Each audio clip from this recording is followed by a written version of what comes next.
சித்தாந்தம்னு சொல்றோம்ல, இந்த சைவ சித்தாந்தம் அப்படின்னு வகுத்து கொடுத்த பெரியவர்கள்லாம் இருக்கிறாங்கல்ல, அச்சுத கலப்பாளர்னு ஒருத்தர், அவருக்கு குழந்தை இல்ல. தன்னுடைய குரு கிட்ட போய் கேட்கிறார், சுவாமி எங்களுக்கு ரொம்ப வருஷமா குழந்தை இல்ல. அவர் என்ன பண்றார், திருமுறையில நூல் சாத்தி பாக்குறார். அந்த காலத்துல எல்லாம் ஏதாவது பிரச்சனைனா என்ன பண்ணுவாங்கன்னா, திருமுறையில நூல் சாத்தி பாப்பாங்க, என்ன பதிகம் வருதுன்னு பாப்பாங்க. அது சிவபெருமானுடைய உத்தரவாக எடுத்துக்கொண்டு அந்த கோவிலுக்கு போவாங்க.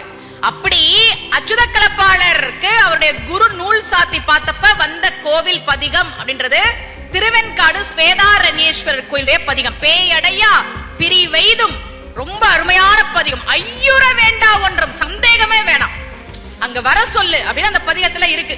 இவங்க கிளம்பி போறாங்க.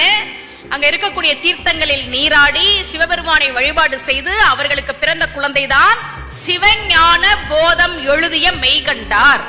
அப்ப குழந்தை சம்பந்தப்பட்ட விஷயங்களுக்கும் பதிகம் இருக்கு, பணம் வேணுமா அதுக்கும் பதிகம் இருக்கு, நகை சேரணுமா அதுக்கும் பதிகம்